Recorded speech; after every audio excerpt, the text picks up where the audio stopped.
Bismillahirrahmanirrahim. Assalamualaikum. Bertemu lagi dengan sendiri atau diantarin.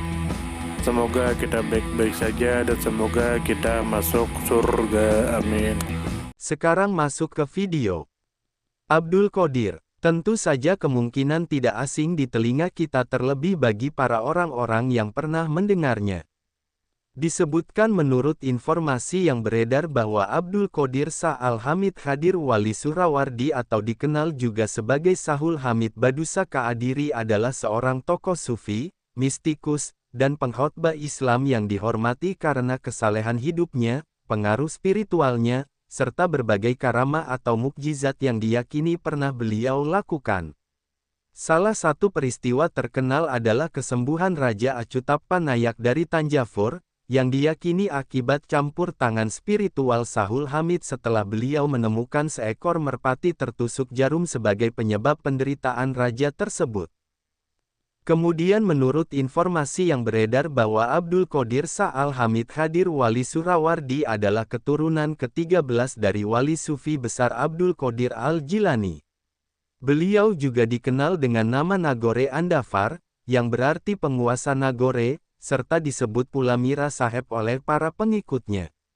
Sebagai seorang sufi dari tarekat Surawardi, beliau merupakan tokoh spiritual yang berpengaruh di wilayah India Selatan, khususnya Tamil Nadu, serta pernah bermukim di berbagai wilayah termasuk Maladewa dan Sri Lanka.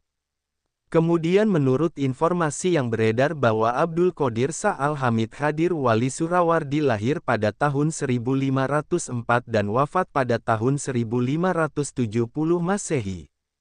Kisah penyembuhan Raja Acutappa Nayak terjadi pada masa hidup beliau, sementara pengaruh strategis dari dargah beliau mulai tampak pada kuartal terakhir abad ke-18, ketika wilayah Tanjavur menjadi pusat konflik antara kekuatan Eropa, Nawab, Maratha, dan Tipu Sultan dari Mysore. Kemudian menurut informasi yang beredar bahwa Abdul Qadir Shah Al-Hamid Khadir Wali Surawardi dilahirkan dan wafat di wilayah India, dengan tempat peristirahatannya berada di Nagore, Tamil Nadu, India. Beliau menempuh pendidikan spiritual di Gwalior di bawah bimbingan seorang tokoh sufi terkenal bernama Muhammad Ghosh. Dalam perjalanannya, beliau juga mengunjungi Mekah untuk menunaikan ibadah haji dan melakukan perjalanan dakwah ke wilayah Maladewa, Sri Lanka, serta berbagai bagian India Selatan. Kemudian menurut informasi yang beredar bahwa tokoh ini dihormati karena kedalaman ilmu spiritual, kesalehan hidup, serta reputasi sebagai penyembuh dan pelaku mukjizat. Salah satu momen yang memperkuat kedudukan spiritual beliau adalah penyembuhan Raja Acutappa Nayak, yang menyebabkan raja tersebut menyumbangkan 200 hektar tanah sebagai bentuk penghargaan. Tradisi melepaskan burung merpati pun terus dikenang oleh para jamaah sebagai penghormatan terhadap karamah beliau. Ketokohannya juga menjadi simbol penting dalam interaksi sosial dan politik di wilayah tersebut, khususnya dalam konteks konflik kekuasaan pada abad ke-18. Kemudian menurut informasi yang beredar bahwa Abdul Qadir Shah Al-Hamid Khadir Wali Surawardi memulai perjalanan spiritual dengan belajar di bawah bimbingan Muhammad Ghosh di Gwalior. Setelah menunaikan haji ke Mekah, beliau melanjutkan dakwah ke berbagai tempat termasuk Maladewa dan Sri Lanka sebelum akhirnya menetap di Tamil Nadu bersama tim spiritualnya. Beliau hidup dengan sederhana dan menjalani praktik sufi yang intens, menarik perhatian banyak pengikut. Pengaruh beliau tidak hanya terbatas pada ranah spiritual, tetapi juga meluas ke ranah sosial dan politik, terutama ketika dargah beliau di Nagore menjadi pusat perhatian strategis dalam konflik kekuasaan antara kekuatan lokal dan kolonial pada akhir abad ke-18. Abdul Qadir Shah Al-Hamid Khadir Wali Surawardi merupakan seorang wali sufi besar yang hidup pada abad ke-16 Masehi dan dikenal luas di wilayah Tamil Nadu, India Selatan. Tokoh ini dihormati secara luas oleh komunitas Muslim dan juga mendapatkan penghargaan dari masyarakat lintas agama di wilayah tempat beliau berdakwah. Beliau merupakan keturunan ke-13 dari Syekh Abdul Qadir Al-Jilani, pendiri Tarekat Qadiriyah, yang menjadi salah satu silsilah paling dihormati dalam tradisi Sufisme global.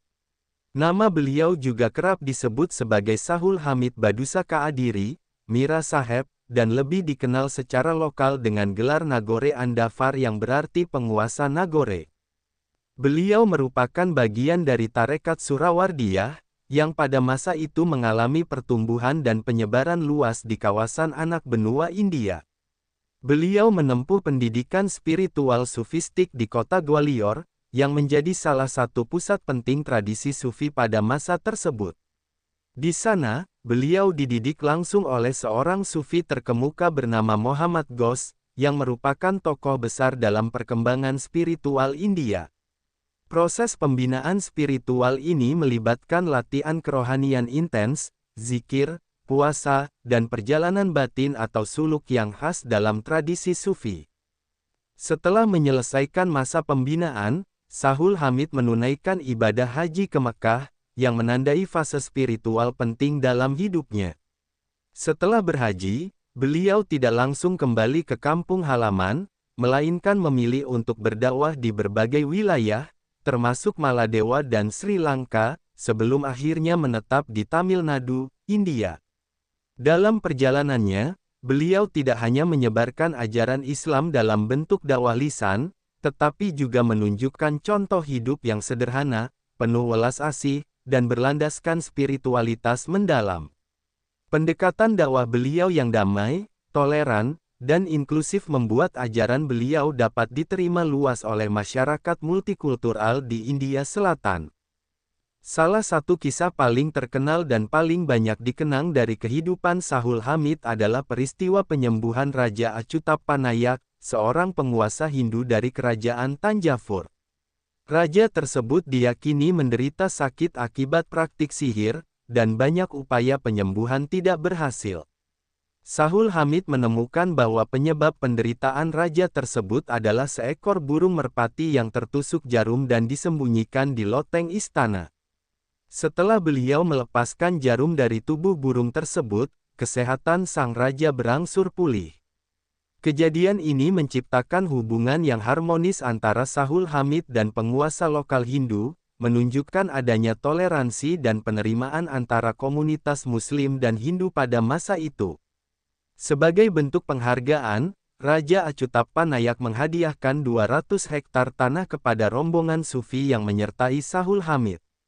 Tanah ini kemudian menjadi bagian dari kompleks spiritual tempat beliau tinggal dan berdakwah.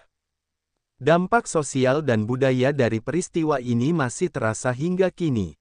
Tradisi melepaskan burung merpati di sekitar makam Sahul Hamid di Nagore menjadi bagian dari ritual ziarah, sebagai bentuk penghormatan terhadap peristiwa penyembuhan tersebut. Kompleks makam atau dargah beliau kini menjadi salah satu situs ziarah terbesar di Tamil Nadu dan dikunjungi oleh umat Islam maupun non-Muslim. Struktur dargah tersebut menunjukkan perpaduan arsitektur India, Islam, dan unsur lokal Tamil, mencerminkan proses akulturasi budaya yang berlangsung damai. Ritual-ritual ziarah yang berkembang di tempat ini mencerminkan sinergi antara tradisi lokal dan universalitas Sufisme. Pada kuartal terakhir abad ke-18, keberadaan dargah Sahul Hamid menjadi penting dalam konteks politik regional. Ketika terjadi perebutan pengaruh antara kekuatan kolonial Eropa seperti Inggris dan Perancis, para nawab setempat, penguasa Maratha, serta Tipu Sultan dari Mysore, wilayah Tanjavur menjadi medan strategis kekuasaan. Dargah Nagore, sebagai pusat spiritual sekaligus tempat yang dihormati oleh masyarakat luas, menjadi simbol penting dalam dinamika tersebut.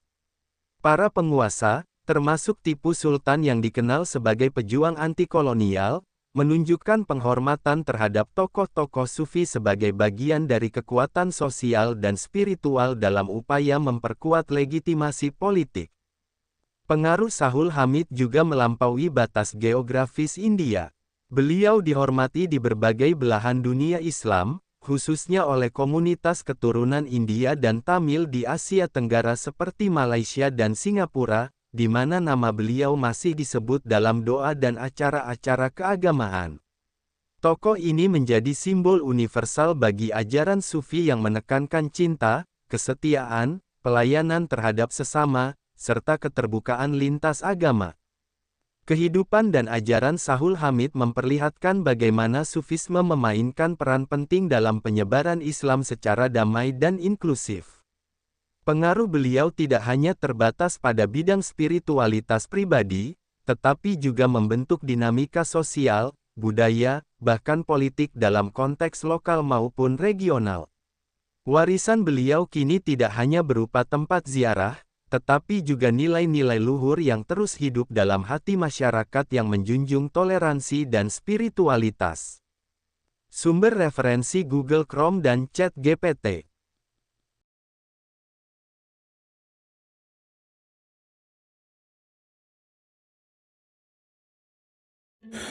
Tentu kita tahu bahwa dalam setiap perjalanan hidup selalu ada saat ketika diri kita merasa lelah, goyah, bahkan ingin menyerah. Namun di balik setiap perintangan tersembunyi peluang untuk tumbuh dan menguatkan diri kita. Hari ini adalah kesempatan baru, saat yang tepat untuk kembali menyusun niat, memperbaiki langkah, dan meyakini bahwa setiap tetes usaha tidak akan pernah sia-sia.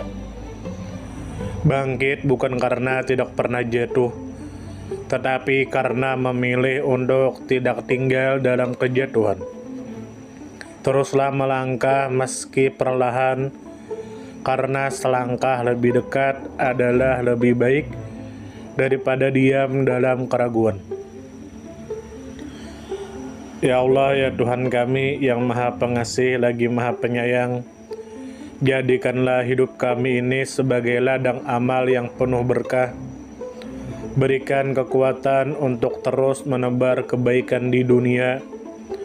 Anugerahkan kemudahan dalam menghadapi segala ujian, dan karuniakan akhir kehidupan yang baik. Lindungi diri kami dan keluarga dan fitnah dunia yang menipu. Jadikanlah akhirat kami sebagai tempat peristirahatan terbaik, dan masukkanlah kami ke dalam surga-Mu bersama orang-orang yang Engkau cintai, serta jauhkan kami dari siksa api neraka dan kemurkaan-Mu yang tak tertahankan. Kepada setiap orang yang pernah hadir dalam perjalanan ini, terima kasih atas waktu, kebaikan, dukungan, bahkan teguran.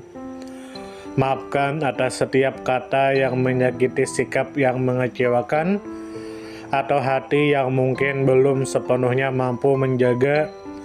Manusia tidak pernah sempurna, namun ketulusan untuk tetap terus belajar dan memperbaiki diri tidak akan pernah padam. Tentu kita tahu bahwa kebaikan tidak selalu datang dalam bentuk besar.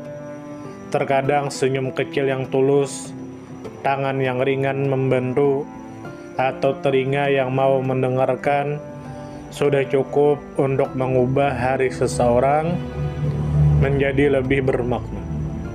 Jangan pernah kita menyepelekan kebaikan sekecil apapun, karena bisa jadi satu perbuatan kecil bisa menjadi rahmat Allah turun.